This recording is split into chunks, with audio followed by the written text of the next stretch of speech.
नमस्कार, आप देख रहे हैं हिंद आवाज मीडिया और मैं हूं आपके साथ वैशाली।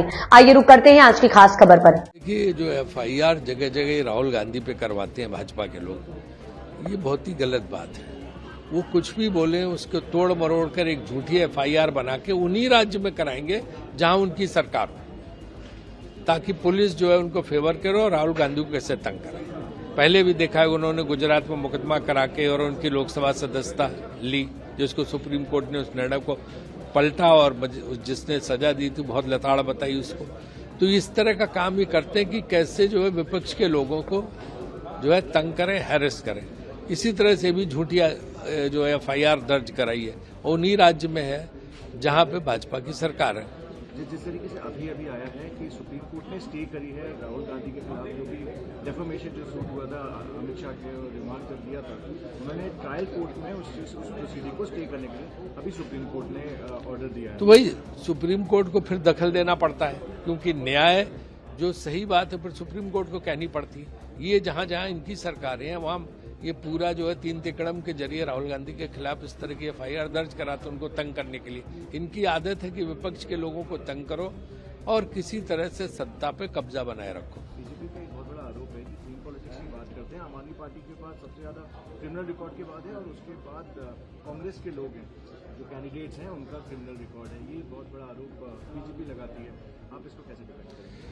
मैं तो ये देखता हूँ कि जितने इस तरह के लोग हैं, अपराधी तत्व हैं, आर्थिक अपराधी हैं, जो भी हैं, जैसे ही भाजपा में शामिल हो जाते हैं फिर ये कहते हैं कि नहीं अभी अपराधी नहीं रह गए। उसके पहले भाजपा आरोप लगा के कहती रहती कि सब अपराधी हैं, आर्थिक अपराधी हैं, इन्होंने ये कर लिया, ये भ्रष्टाचारी है, फलाने ठिकाना। और जैसे जिस सुबह उन्होंने उनकी सदस्यता ले ली फिर वो जो में गंगा जल लगता है कि गंगा नहा के आ गए। अब तो उनकी आदत है। ये आपने सोचा होगा सर, जिस तरीके से बांग्लादेशी एंगल में सैफ अली खान की बात कर रहे हैं कि बांग्लादेशी इन्वॉल्व थे, लोग बोल रहे हैं कि हमारी जो बॉर्डर की सिक्योरिटी है उसको टैंपरिंग हो रही है और केंद्र सरकार को उस पर ध्यान देना चाहिए। सबने ये इस चीज को इश्यू उठाया है क्योंकि जो अटैक हुआ। देखिए, बांग्लादेश सीमा निश्चित रूप से चिंता का विषय है और हमारे पड़ोसी देशों से रिश्ते भी चिंता के विषय है कि कैसे लगातार खराब होते चले जा रहे हैं। बांग्लादेश हमारा बहुत बड़ा समर्थक होता था, पता नहीं क्या विदेश नीति है इस भारत सरकार की, या क्या इन्होंने इतनी जो है समय पे ये नहीं बरती सावधानी कि बांग्लादेश बॉर्डर पर निश्चित रूप से हमारे लिए चिंता का विषय है। और मुझे लगता है कि उसमें सारे दल जो है एकजुट हैं, भारत सरकार कोई नीति बनाए जिससे कि हमारे बॉर्डर सुरक्षित रह सके। देखिए, राहुल गांधी जी जिम्मेदार पद पर हैं, ये नेता प्रतिपक्ष हैं लोकसभा में। वो प्रधानमंत्री जी की आलोचना करें समझ में आता है, भारतीय जनता पार्टी की आलोचना करें समझ में आता है, लेकिन वो देश की आलोचना कैसे कर सकते हैं? उन्होंने इंडियन स्टेट से लड़ने का जो बयान जारी किया है या अपने भाषण में कहा है, वो जिन लोगों से वो मिलते हैं वहां विदेशों में जब जाते हैं और जो देश तोड़ने का या देश में जो सरकार चल रही है उसको कमजोर करने के षड्यंत्र में शामिल होते हैं वो लोग, उनकी भाषा ही बोल रहे हैं वो तो राहुल गांधी जी। और जब भाजपा ने आपत्ति जताई तो उनके जो कांग्रेस के जो प्रवक्ता हैं वो डिफेंड में आए, तो वो डिफेंड क्या लेके आए कि संविधान के आर्टिकल 12 में इंडियन स्टेट का मतलब संस्थाओं से है। वो भूल गए वो फंडामेंटल राइट का चैप्टर है और उस फंडामेंटल राइट के चैप्टर में आर्टिकल 12 में ये लिखा हुआ है कि फंडामेंटल राइट्स के चैप्टर में स्टेट शब्द जहां जहां यूज होगा उसका ये अर्थ होगा, अदरवाइज स्टेट तो आर्टिकल 1 में ही आया हुआ है।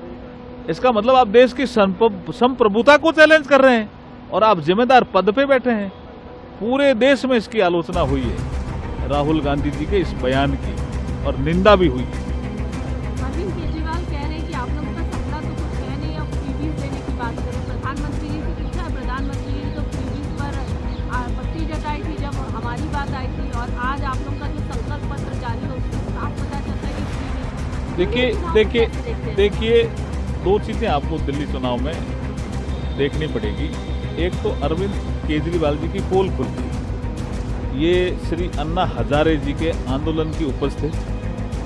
उस समय इनकी कस्में थी, बहुत कस्में थी, 3 मुख्य थी, जिसको उन्होंने रिपीटेडली कहा, बार बार कहा, मैं सरकारी बंगला नहीं लूंगा अगर सत्ता में आया तो, मैं सरकारी गाड़ी का उपयोग नहीं करूंगा या बड़ी गाड़ी का उपयोग नहीं करूंगा सत्ता में आया तो, मैं सिक्योरिटी नहीं लूंगा।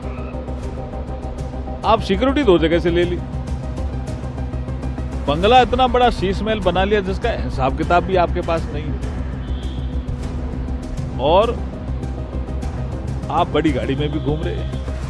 तो दिल्ली की जनता अब जान चुकी है कि अरविंद केजरीवाल जी ने झूठ बोला, हमें धोखा दिया, इसलिए वो हताशा में और झूठ बोल रहे हैं, झूठ पे झूठ बोल रहे हैं और झूठ गढ़ रहे हैं। और दूसरा जो विषय आपने रखा, आप देखिए कोई एम्पावरमेंट शब्द होता है, जैसे वुमन एम्पावरमेंट है, उसके लिए योजनाएं लानी पड़ती है, लाए भी हैं हम।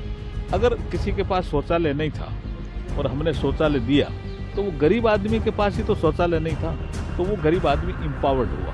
तो वुमन एम्पावरमेंट, यूथ एम्पावरमेंट, उसमें फर्क करना पड़ेगा। और अरविंद केजरीवाल जी आजकल लगातार झूठ बोल करके पता नहीं कौन सा रिकॉर्ड बना रहे हैं झूठ का। में चुनाव जो होने वाले हैं उसमें जो राज्य सरकार है उसको दिल्ली की जनता ने बहुत बार मौके दिए, केंद्र सरकार को कई बार मौके दिए। पिछले 10-12 सालों से दिल्ली में दोनों राज्य और केंद्र सरकारों की जो वर्चस्व की लड़ाई है उसमें दिल्ली के लोग पिस रहे हैं, और कांग्रेस पार्टी एक बेहतर विकल्प बनकर सामने आई है। हम लोगों ने जनता को कुछ गारंटीज दी हैं, और जब कांग्रेस सरकार थी शीला दीक्षित जी की, तो विकास जो हुआ था दिल्ली में जनता उसको याद कर रही है। और मुझे लगता है कि आपस की वर्चस्व की लड़ाई में अपने आप को बड़ा साबित करने में शीश महल और राजमहल में कितना रुपया खर्च हुआ, इन चर्चाओं से हटकर कांग्रेस ने एक बेहतर ब्लूप्रिंट जनता के सामने प्रस्तुत किया है। मुझे पूरा विश्वास है कि मजबूती से लड़ेंगे, परिणाम अच्छे आएंगे और कांग्रेस पार्टी का परफॉर्मेंस पहले से बहुत बेहतर रहेगा दिल्ली के अंदर। इंडिया गठबंधन बन नहीं पाता है स्टेट में, ये देखिए, इंडिया गठबंधन का जब हमने राहुल गांधी जी, खड़गे जी ने शुरुआत करी थी तो सब दलों को साथ लेकर आए थे लोकसभा में, और बहुत बेहतर परिणाम आए थे, चाहे वो महाराष्ट्र में हो, उत्तर प्रदेश में हो, राजस्थान में हो, हरियाणा में हो। और एनडीए के साथ मुकाबला करने के लिए इंडिया गठबंधन पहले भी मजबूत था, आज भी मजबूत है। अलग अलग राज्यों में जो परिस्थिति बनती है उसके अनुरूप लोकल यूनिट्स को देखकर अलग दल निर्णय करते हैं। और जहां तक इंडिया गठबंधन की बात है, पहले भी मजबूत था, आज भी मजबूत है। और भारतीय जनता पार्टी को चुनौती देने के लिए नेशनल लेवल पर अगर कोई दल है तो वो कांग्रेस पार्टी है। केजरीवाल जी पर कल हमला हुआ था, वो किस तरह से देखते हैं? नहीं, मुझे लगता है कि हिंसा की कोई जगह राजनीति में नहीं होनी चाहिए, लेकिन जो जनता जवाब मांग रही है, जिन लोगों को सत्ता दी थी दिल्ली में, केंद्र में और राज्य में, दोनों भाजपा और आम आदमी पार्टी सिर्फ आपस में तू तड़ाक और आरोप प्रत्यारोप में फंस गई है। और मुझे लगता है कि दिल्ली के लोगों को उसका खामियाजा उठाना पड़ रहा है। लोग बेहतर विकल्प चाहते हैं और अच्छा ऑप्शन कांग्रेस। अब तक के लिए इतना ही। वीडियो को लाइक और शेयर करें और चैनल को सब्सक्राइब करें।